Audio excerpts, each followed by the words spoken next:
Good evening. Murder rate rising as 3 weekend murders reported. Man shot on June 29th succumbs to injuries. Scotiabank issues advisory on scam using its image. Will Mejia shares details of latest trip to the Saskatoon. Haitian delegation in Belize on knowledge exchange in fisheries sector. U.S. court denies Belize's request for delayed enforcement of awards. And Orange Walk Town Council enters into financing arrangement with private contractor for work on several streets in that municipality. 40-year-old Karim Buzzard Hafia, who was a security guard at the Belize City House of Culture, was gunned down while entering a gated yard on Blue Street on Saturday morning, sometime around 4 o'clock. Hafia received multiple gunshot injuries and died on the scene. Assistant Commissioner of Police Chester Williams told the media yesterday the motive is not gang-related. Well, this one is a stunning one to us, like you rightly said. We're still trying to figure what went wrong there. Mr. Hafia has been in that area for quite some time now. And if you recall, I think about 2 weeks ago he was robbed in that same area, and the perpetrator of that crime is currently in prison. That is one angle we are looking at. The next angle we are looking at is the fact that we have been made to understand that he had a dispute with a female, and the female had made some threats to him. And so we are looking at those two possibilities as to what may have resulted into his murder. But at this time, from what we're seeing, it does not appear to be gang-related any at all, because he is not involved in any gang. And while we might have an idea more or less who are the persons responsible, we're still trying to determine exactly which of the two motives could be more closely related to it. Perhaps it is more difficult because with the gang-related incidents, if we would foresee them coming, we can put measures in place to prevent them. And another thing we can do is to call interventions between the parties and intervene between them. But when it happens just like this, and especially when it comes from some personal thing between man and woman, it is even more difficult to determine exactly what may have gone wrong. So yes, they are more difficult than a gang-related incident. Scenes of crime personnel reportedly found 13 expended shells at the murder scene. NICH sent a press release today sending condolences for the loss of Hafia, stating the NICH Belize management and staff extend their condolences to the family and friends of Karim Hafia. Mr. Hafia joined NICH Belize in April 2016, working as a security guard at the Belize City House of Culture. Although only with the organization for a short time, Mr. Hafia's colleagues describe him as a genuine, humble person with an uplifting personality who was always willing to serve. End of quote. Yes, the murder count increased by 3 this past weekend as 2 more murders were recorded in the Belize district and a 3rd in the Cayo district. A community is reeling after a teenager was shot and killed on Sunday afternoon in Roaring Creek village. Correspondent Fem Cruz spoke with an eyewitness as well as the officer in charge of Belmopan Police. 18-year-old Malik Norris, a construction worker of Roaring Creek village, was shot whilst having a conversation with a female in the Another World area of Roaring Creek village. Norris was rushed to the Western Regional Hospital by the Special Patrol Unit, but he succumbed to his injuries while undergoing treatment. Kendra Petch spoke to Love News about hearing the gunshots. I could still hear the gunshot during my ears. Yesterday morning, my nephew come sit down on the veranda. They tell me about the misunderstanding we had the night before. And he tell me how he and Malik had all the misunderstanding, and Malik take away his bike and want $10 for us. So I tell him, make it go to Mr. Sonny. I call Mr. Sonny, live right front of him, mommy. Go explain yourself to Mr. Sonny. Me and my friend keep sit down on the step. He tell me, he said, Miss Kay. And he said, me only sorry for the mother day, you know. So I ask her, which mother day? Because you know, say one mother, he said mother day. So I told him, another kind of way for think, Papa, you didn't another way for you to go. He said, no, and he said, you know, no, I get tired, I hurt, I tired, and chance me, I tired, everybody take me lightly. Anyway, he said, he make her get ignorant, so I gone inside, and I tell Kit I going all here, because they don't know me not into them kind of fool. And Kit said, a true girl. He get in a choke and he gone. Well, I think it gone that 2:45 or about 2:30 when the legal passed through the yard paper and walkway and have a scare one snake. So I run outside for come see the snake.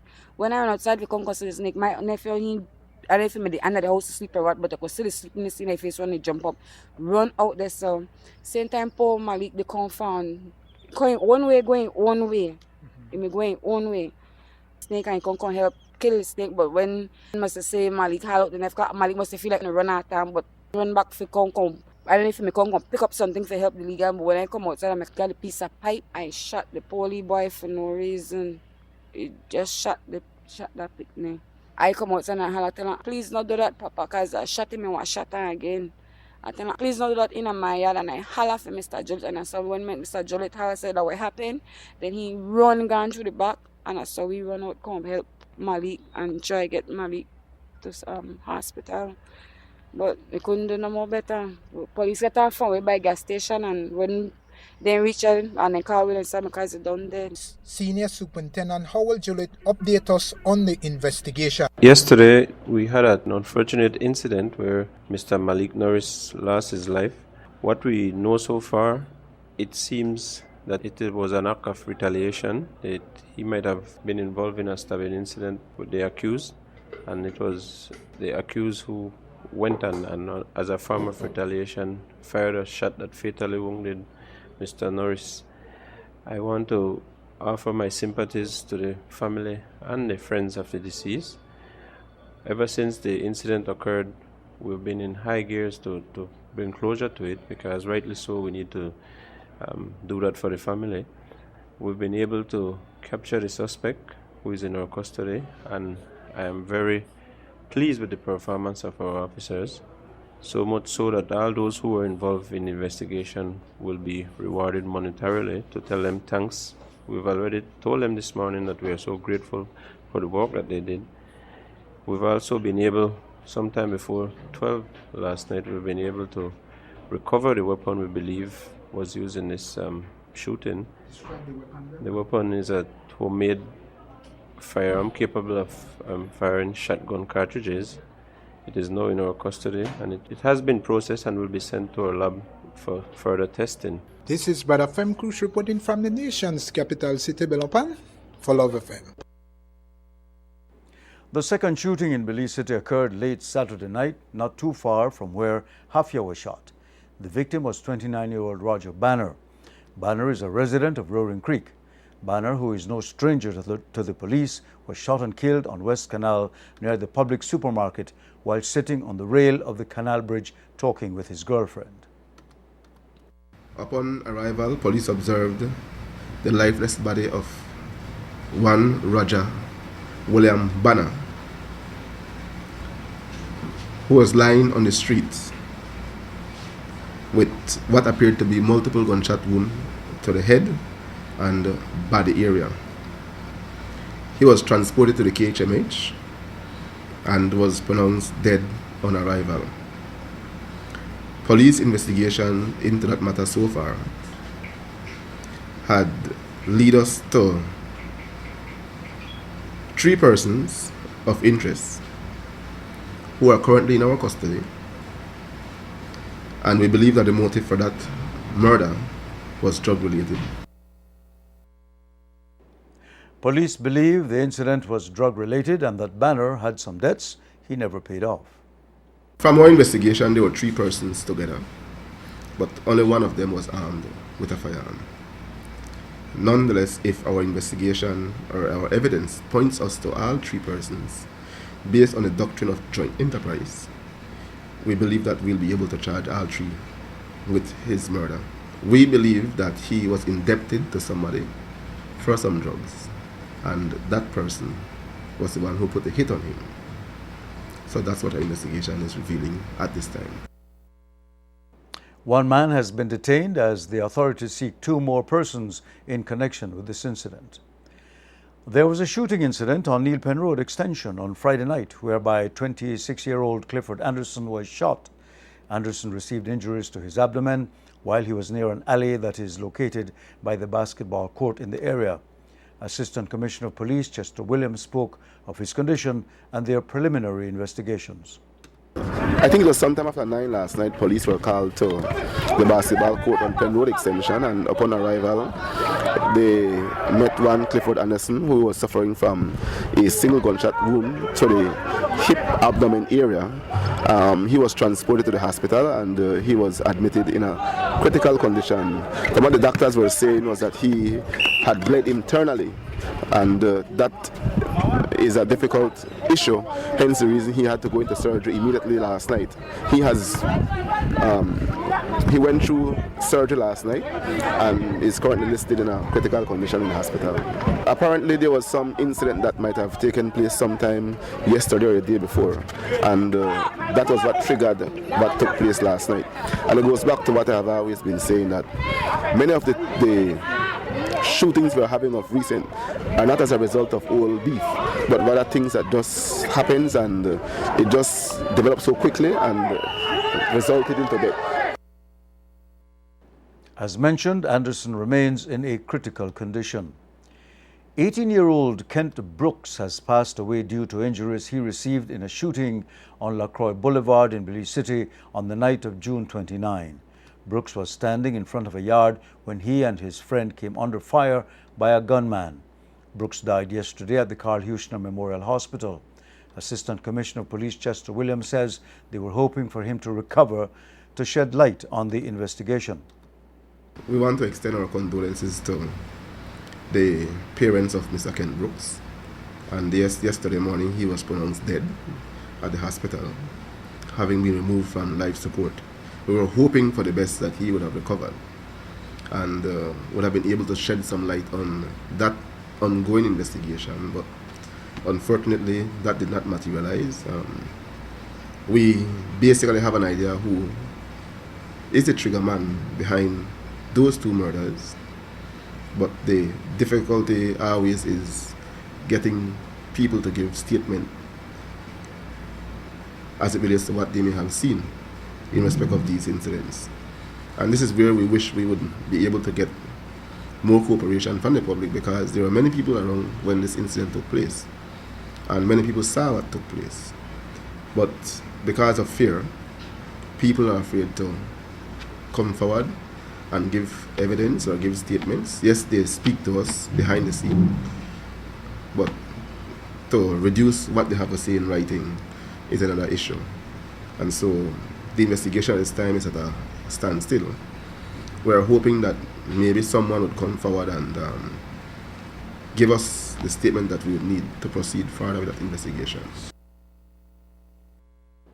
Brooks' associate, 20-year-old Karen Morrison, died on the spot that night. The Belize Police Department has issued a crime statistics comparative report for the first half of 2015 and 2016. The report has noted that for the first half of 2016, there have been 74 murders, with a comparison of 73 during the same period last year. While in 2015, 36 arrests were made in murder investigations, only 24 have been made this year. Assistant Commissioner of Police Chester Williams spoke to the media on the unease being felt in the city because of the recent murders. We continue to do what we do, not only on the south side, but even the entire Belize City in a whole. I think in terms of when you look at our national statistics, the Belize district is still below where we were last year. Yes, there is a spike as it relates to murders in the out district, hence the reason why the murder count is up comparing to where it was last year. And I think that the fact that we are down is a direct result of the type of policing that we have been doing in the city, particularly on the south side Belize City. And yes, we know that there is more to be done, and as a police department we will continue to do our best. At the end of the day, we want to ensure that the people of Belize City feel safe and secure in their homes and within their own communities. And we know that the way the current situation is, that people are unease. But I want to assure the Belizean people, those who live in Belize City and those who intend to come to Belize City, that as a department we'll be doing what needs to be done to arrest the current crime situation. And if that means going after people more tougher, then we'll do that. But whatever we'll do will be done within the ambits of the law, because at the end of the day, we are very strong on our community policing effort, and we do not want to be out there to do things that will erode that effort that we have been doing in terms of building the confidence between ourselves and the Belizean people. So yes, we'll be getting tougher in terms of how we go after those persons who continue to perpetrate criminal act, and we'll continue to work with those who wants to make that change. The most prevalent crime for both 2015 and 2016, according to the stats, is theft, with 449 cases reported this year and only 66 arrests made. The data for the amount of firearms confiscated and stolen is interesting, as while officers have managed to take 90 firearms off the streets, the amount of firearms stolen has increased from 11 in 2015 to 29 in 2016. The amount of illegal substances confiscated has almost tripled since last year, with more than 650,000 grams of drugs found by the cops. The arrests made, however, are a mere 963 when compared to the quantity of drugs taken in. The drugs range from processed cannabis to crack cocaine, heroin, and methane. Other crimes reported on include rape, robbery, burglary, and unlawful sexual intercourse, which went from 17 reported cases in 2015 to 13 in 2016. Belizeans have been expressing their concerns over the gun violence, especially on Belize City streets. Belize has made the list as one of the countries with the highest murder rates in the world. We asked Minister of Tourism, Manuel Heredia, how his ministry has been dealing with the rising crime rate. Yeah, definitely crime is something that can really affect the tourism industry and many other industries or businesses as a whole in Belize. Even though it is a concern of the entire nation, I believe that in the ministry particularly, because tourism is so sensitive and fragile, that we have put in special emphasis. I think you have heard several times that BTB has been donating vehicles to different areas.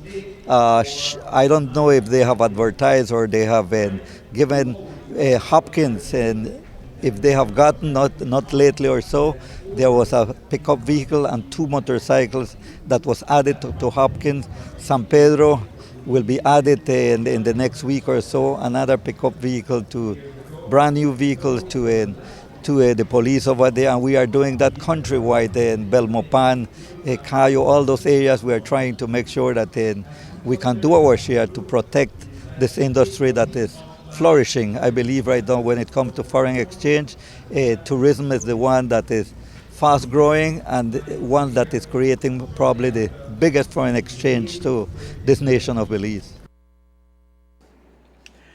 Belize is bound by law to pay $198 million as the first half of the Arbitration Awards in the BTL nationalization. This is not the only award that Belize is bound to pay, but it is the largest so far. In May, we told you of the confirmation of the NUCO award handed down by the U.S. District Court for the District of Columbia. And there is a second award mentioned in a recent ruling handed down by the U.S. courts. The information comes by way of an article published on July 8, 2016, where it reported that the D.C. Circuit Court has shot down Belize's request to pause enforcement proceedings as they relate to 2 confirmed arbitration awards with a total of almost $25 million plus interest and costs. The 2 awards referred to includes the NUCO matter as well as what the article describes as a backdoor deal. According to the document, and we quote, a 3-judge panel for the Circuit Court, which had confirmed the awards in May, sent in a 1-sentence order that it was denying Belize's motion to hold off on issuing the mandate, the process by which the suits are sent back to federal court. In 2 suits over arbitral awards issued to BCB Holdings Limited and NUCO Limited, while the country appeals the decisions and a similar case to the U.S. Supreme Court. The panel did not give its reasoning, end of quote. The NUCO dispute stems from a 2002 concession agreement granting NUCO operational control over the Philip S. W. Golson International Airport in Belize City.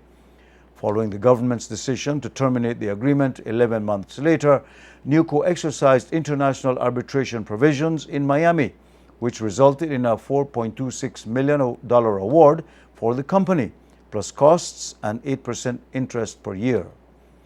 The BCB award, meanwhile, has its origins in an allegedly secret 2005 deal between then Minister Said Musa and BCB, a Belizean financial services company controlled by UK billionaire and Musa campaign contributor Lord Michael Ashcroft.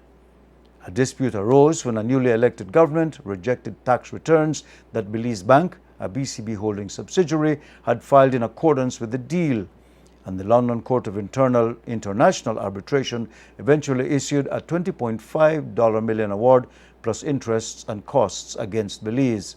End of quote. Last week, we told you of the agreement signed between Belize and Guyana that the government's press office stated was aimed at deepening commercial, economic, technical, and cultural cooperation. The areas being looked at for cooperation are trade, investments, tourism, energy, marine affairs, education, agriculture, sports, and culture, among others. There wasn't much else divulged in that release from the government, but according to the Caribbean Journal, the document signed is a landmark new economic agreement that seeks to increase joint initiatives from the private sectors of the two countries. The article noted, and we quote, "It does not specify any quotas on imports or exports, nor does it put limitations on products that can be traded between the two countries." End of quote. When interviewed by the press, Belize's foreign minister reportedly said, and we quote, "It depends on what we can produce and what you can buy. The products that are produced in Guyana could be sold in Belize, whatever quantities you produce." It is an interesting understanding considering the recent rice saga that had occurred when businessman Jitendra Chawla had attempted to import Guyanese rice into the local market, but his shipment was returned. There have been no specifics on how this agreement will be carried out, but interestingly enough, there was a publication on the Guyana Government Information website where it was noted that Guyana has vast amounts of land, minerals, and news of an oil find, and that with all this, the country is on a cusp of a boom period. The agreement was signed in Georgetown, Guyana during CARICOM's 37th regular meeting of the heads of government. Signing on behalf of the government of Belize was Minister of Foreign Affairs Wilfred Elrington, and for the Cooperative Republic of Guyana, it was Vice President Carl B. Greenwich. Belize is hosting a delegation from Haiti to exchange ideas on processes, ideas, and legislation to protect marine resources. Acting Fisheries Administration Mauro Gongora speaks about what the Haitian participants will be learning from the Fisheries Department in Belize. The visit of the Haitian delegation really is for them to come and experience what we have been doing here in Belize in terms of fisheries management, fisheries conservation. And what we are going to show them is really our marine reserve system, the information we have in terms of how we manage these successfully, our licensing system, our fisheries enforcement activities, a number of the programs, work programs that we do in fisheries. And the whole objective really is for them to learn from us and also from we to learn from them. So it's a perfect opportunity for collaboration, and we hope that this kind of exchange visit can be reciprocal so that we could also go over there and try to work together in the future with Haiti. The exchange is facilitated through the Inter-American Bank, whose mandate is to encourage knowledge and technology transfer. IDB country representative in Belize, Cassandra Rogers, spoke of what both countries will take away from the workshop. In this particular case, the IDB has a program, the Intra-Regional Technical Cooperation Program, we call it CT Intra, which is specifically designed to support knowledge exchange and technology transfer between individual borrowing member countries. The Ministry of Agriculture in Haiti identified this need. In fact, the bank recently approved a loan to the government of Haiti in fisheries, in artisanal fisheries. And in order to support the implementation of that loan, the government of Haiti asked for this type of knowledge exchange visit to Belize, based on the fact, of course, that Belize has considerable experience in the area of sustainable fisheries management. So the idea is that the two institutions will be able to exchange knowledge, share experiences about successful implementation of sustainable fisheries.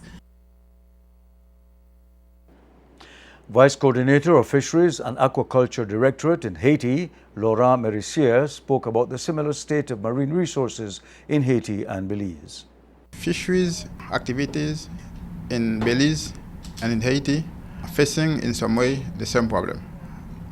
They are artisanal fisheries activity, and I think what the Haitian experience in fisheries can bring to Belize. In Haiti, in this program, we're trying to put together every stakeholder, not only the fishery department, but also association, NGO, Ministry of Environment, and some partners who are working in the fishery sector, put all together to work for the same objective. I mean, provide fishermen association with better social and economic condition. The first 5 days of the workshop will be held at the Interdevelopment Bank office in Belize City.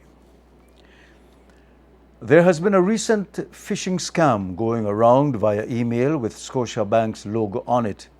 We contacted them asking if they had any knowledge of the letters that were being circulated on social media. Love News spoke to Elio Cabañas, marketing manager, who told us this is the first time they have seen the letter and it is definitely not coming from their institution. It is a phishing message. It's a scam. It's not coming from Scotiabank.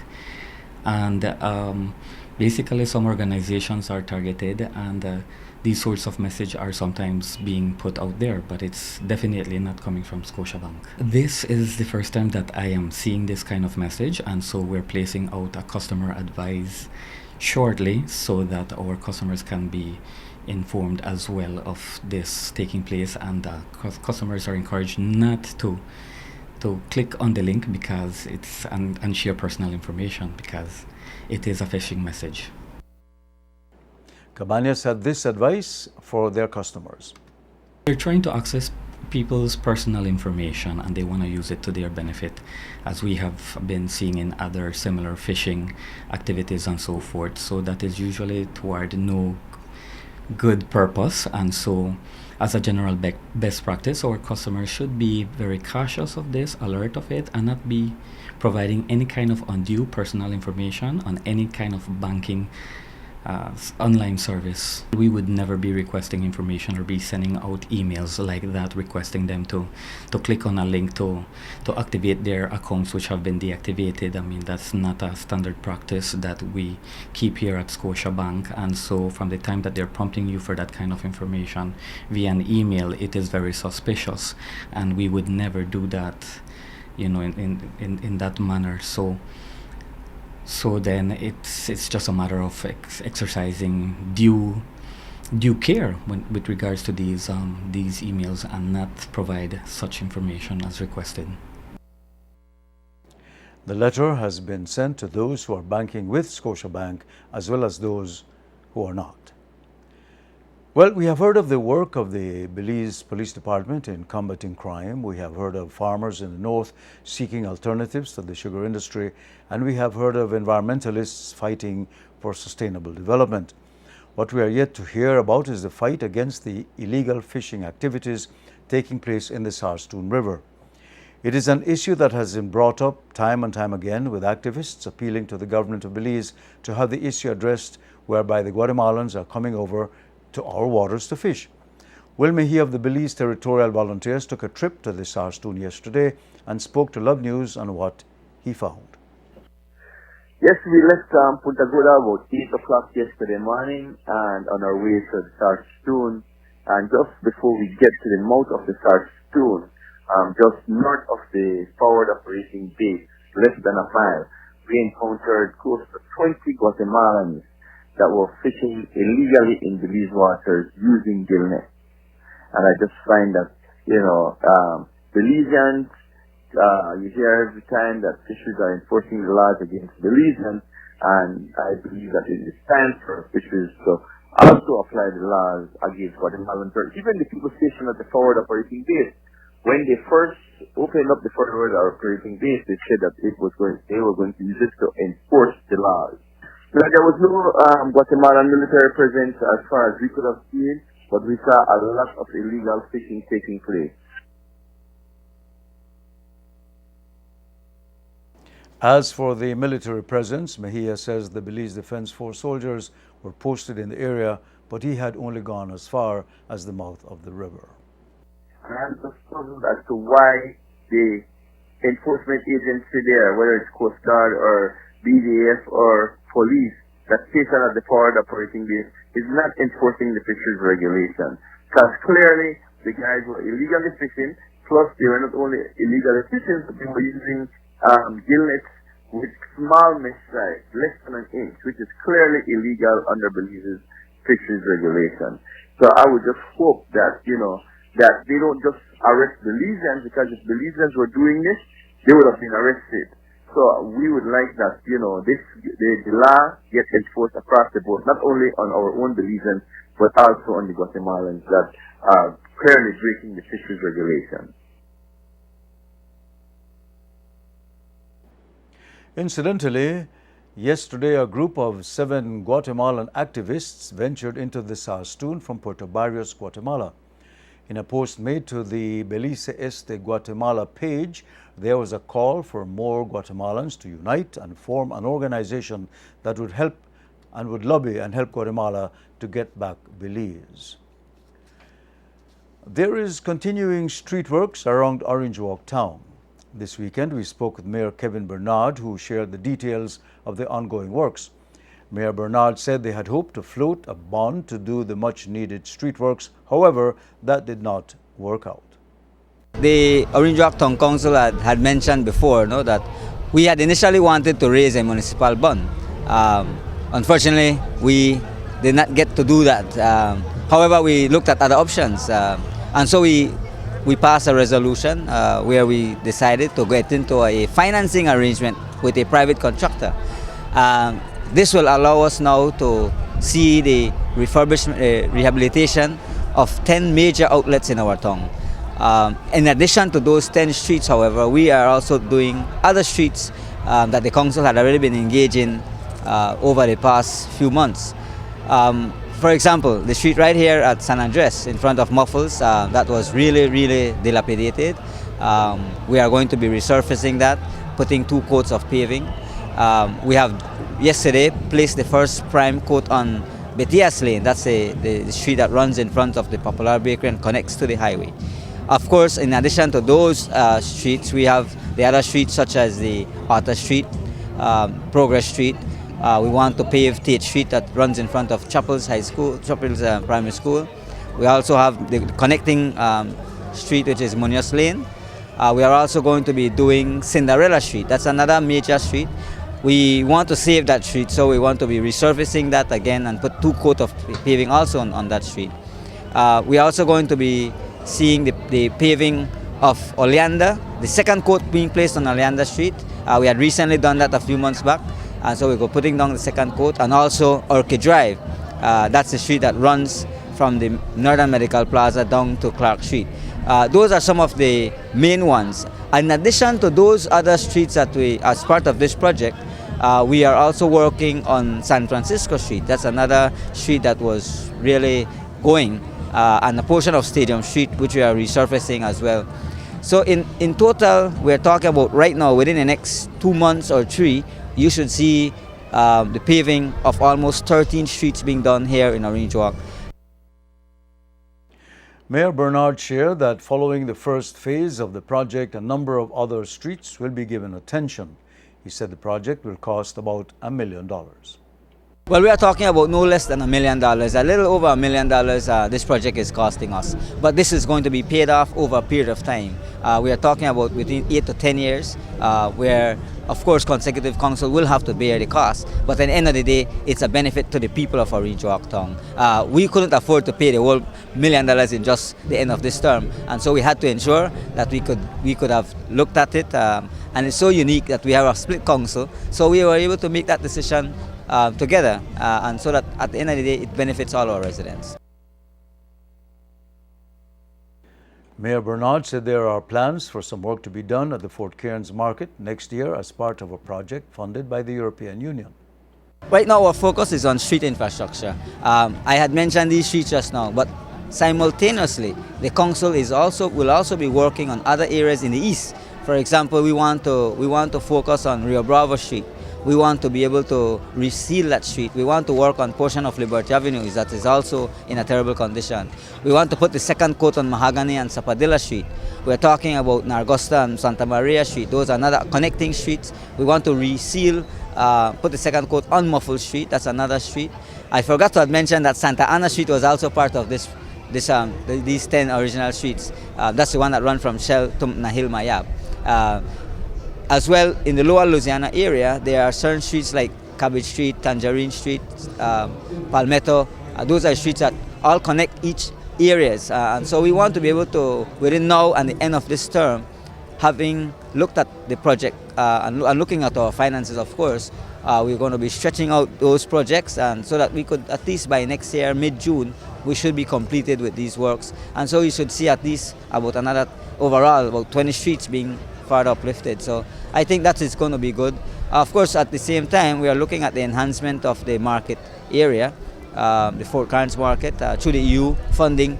At some point in March 2017, we should see that project started, where we'll be rehabilitating the market, expanding the market, and offer more opportunities to our local vendors. The Orange Walk Town Council has partnered with one contractor to carry out the works. Today is being observed as World Population Day, a celebration that was recommended in 1989 by the Governing Council of the United Nations Development Programme. It is a day set aside to highlight issues of the world's population and one that carries a different theme each year.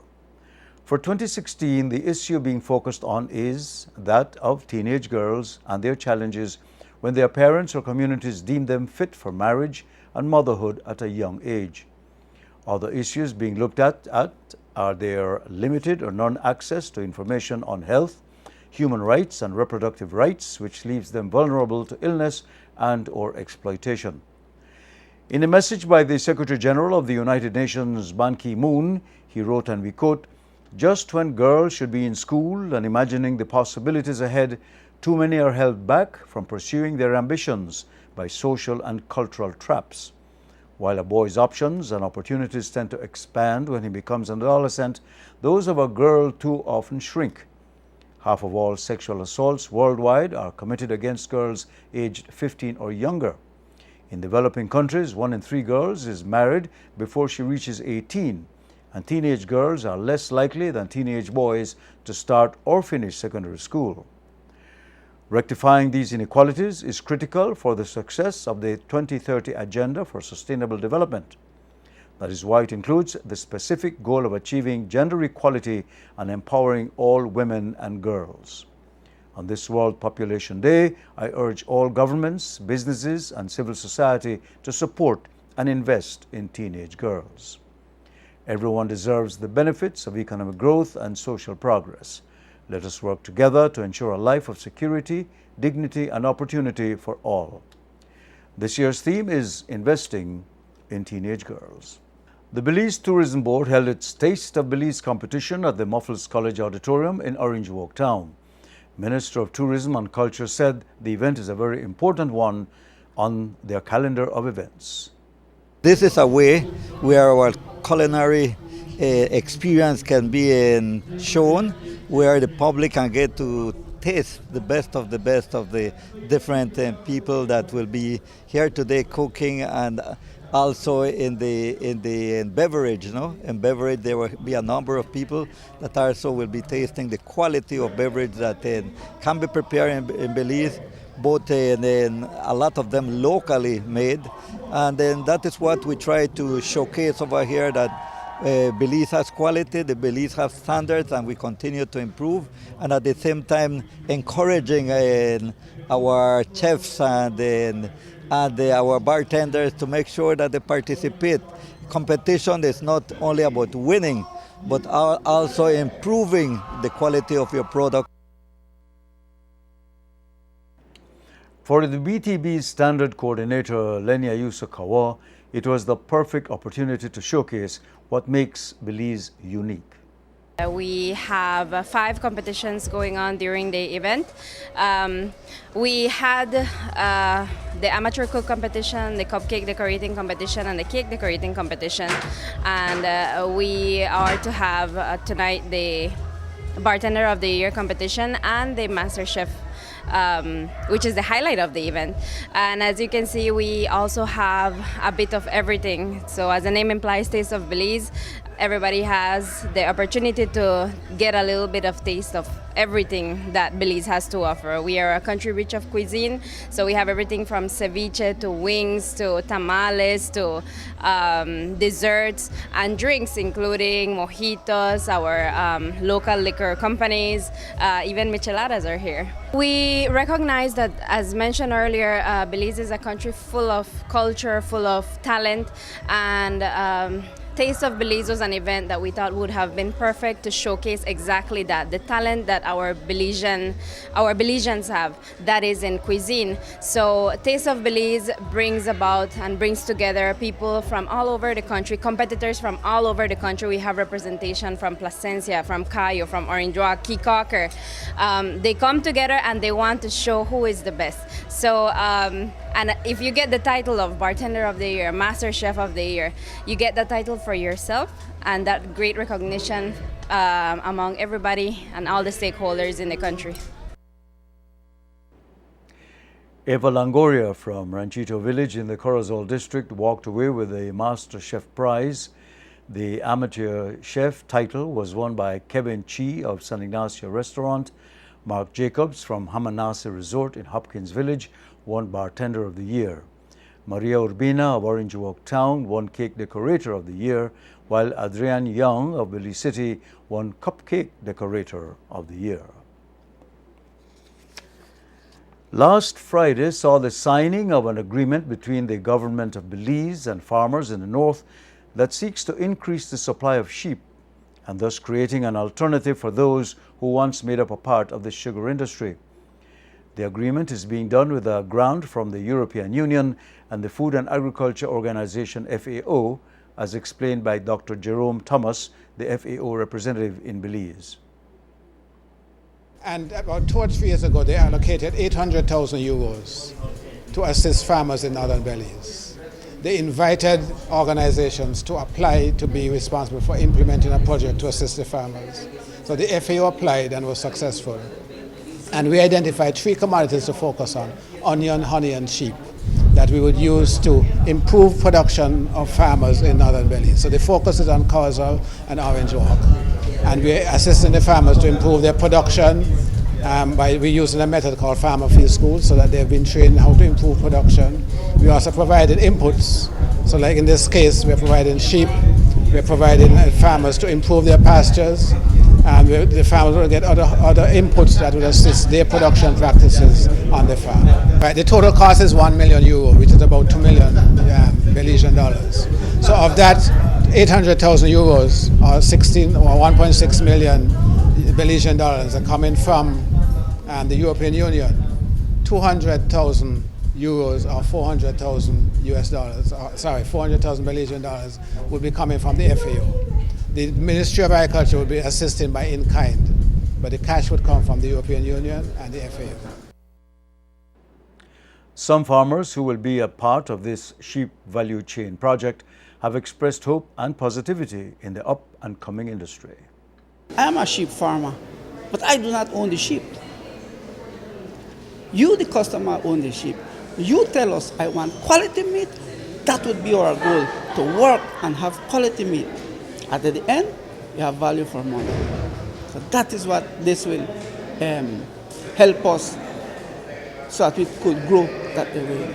I have been farming sheep for quite some time, and I think that what the FAO is doing is very good for us. They are training us to be able to take care better of sheep. They are going to improve our breeding staff that we have right now. So that is something good. They are improving our pastures. They are giving us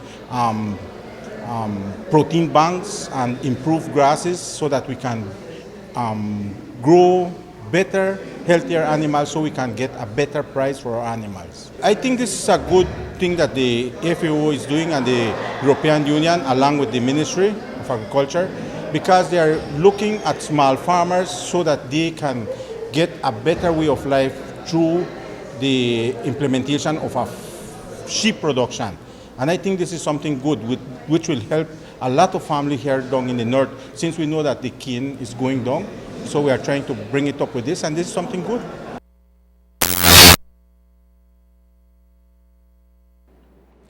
According to Dr. Thomas, there will be local and foreign consultants working with the farmers and ministry in enhancing the sector.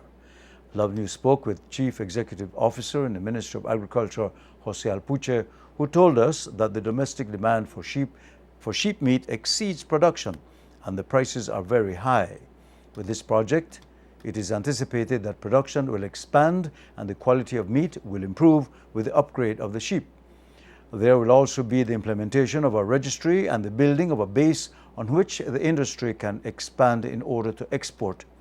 This project involves sheep, honey and onions and is being done to provide farmers with alternatives to the sugarcane production. Currently, there are complementary programs being done with the Taiwanese and the Mexicans. Alpuche says that while Belize will double production, it will still not suffice the demands.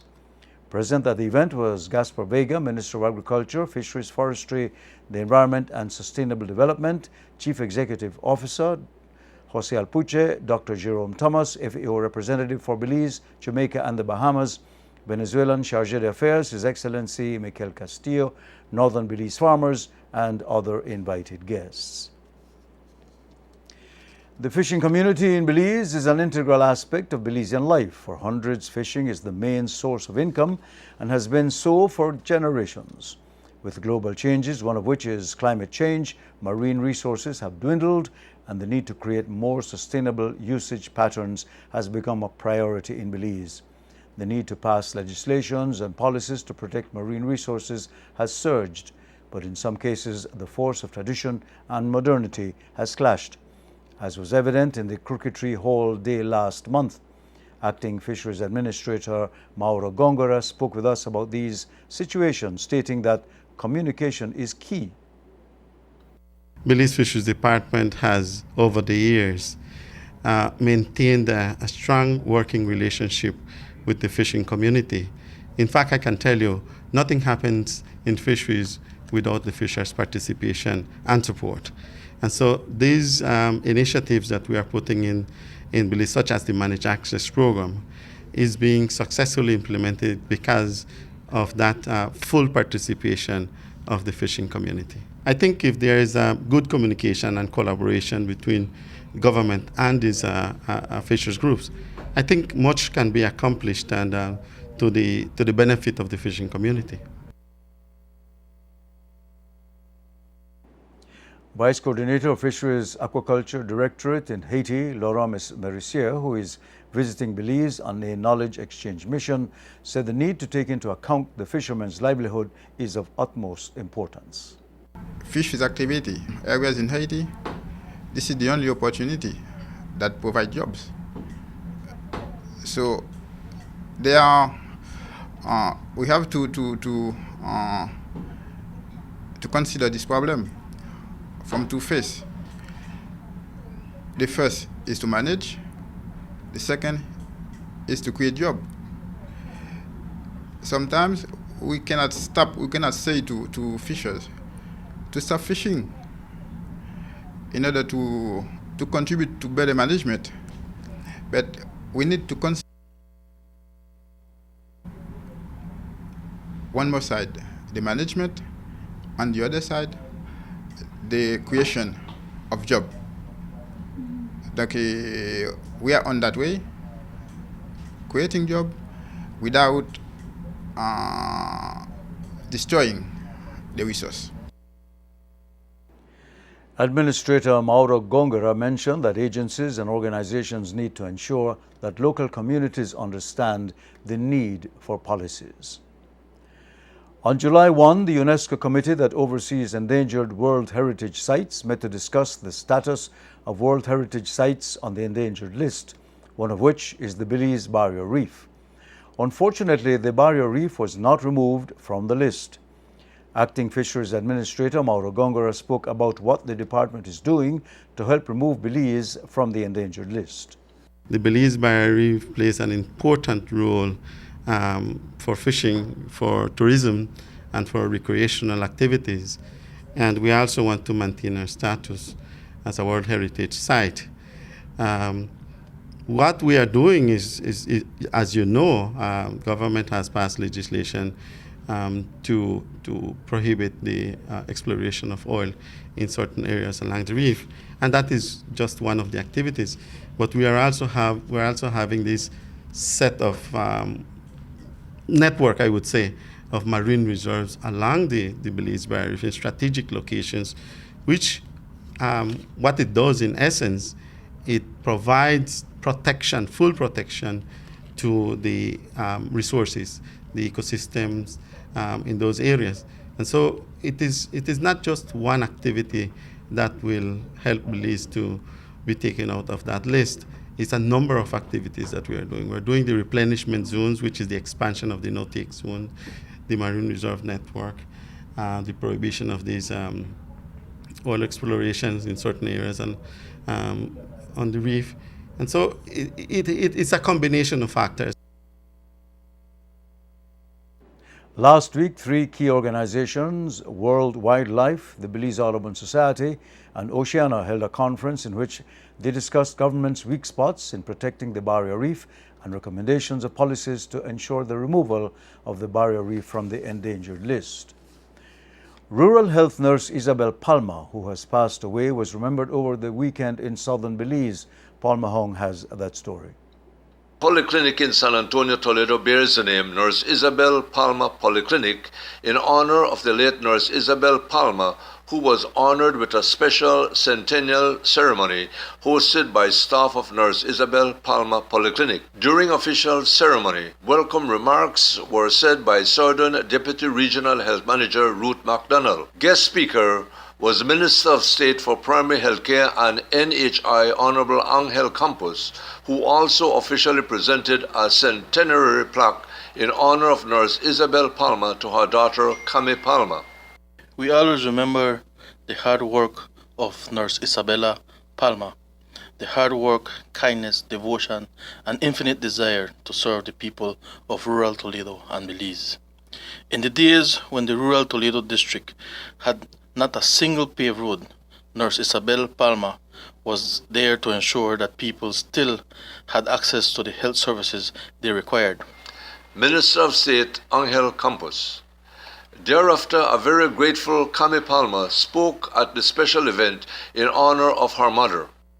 This has been such an eye-opener for me, having gone through all the family records to find out more about my mother, the nurse, and my mother, the woman.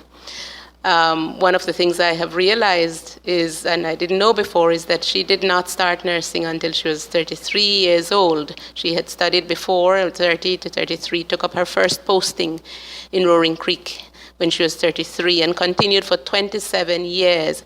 And all I can think and say is that she packed those 27 years of service in every way possible. So not only was she nurse and rural health nurse to the villages of this country, and especially to her beloved Toledo, but she was vet sometimes. She was the organizer for the Queen of the Bay celebrations, made all the cloaks and gowns and everything. She was security guard in difficult times. And the other thing is that she had gone through some very personal disasters and tragedies in her life, and how she excelled above all else, a lesson to us all. Camila Palma of Punta Gorda. San Antonio villagers Juanita Salam, Gloria Koch, and Everly Pop also spoke of meaningful and memorable past experiences with Nurse Isabel Palma. Other speakers included Deputy Director of Health Services and Nursing Agustina Eligio and Nurse Isabel Palma Polyclinic Administrator Sylvia Cho. The ceremony also included the presentation of Nurse Isabel Palma Centenary Award to retired Toledo Rural Health Nurse Emilia Innocenta Chun. Additionally, in support of Nurse Isabel Palma's outstanding services to and care of babies and lactating mothers, relevant gift packages were presented to 10 mothers and their young babies by Cami Palma. Another highlight of the ceremony was the official unveiling of a plaque dedicated to Nurse Isabel Palma by Minister of State Angel Campos and Cami Palma. The ceremony also included musical entertainment by San Antonio Marimba Group and cultural Maya dance by Cayetano Cho and wife. Reporting for Love News from San Antonio, Toledo, I am Paul Mahong. Our thought conditioner for today is from Steve Maraboli. It reads, and we quote, "It only takes a split second to smile and forget. Yet to someone that needed it, it can last a lifetime." This has been the evening news on Love Television. We invite you to log on to our website at www.lovefm.com for transcripts of our news stories. Thank you for watching. I am Ernesto Vasquez.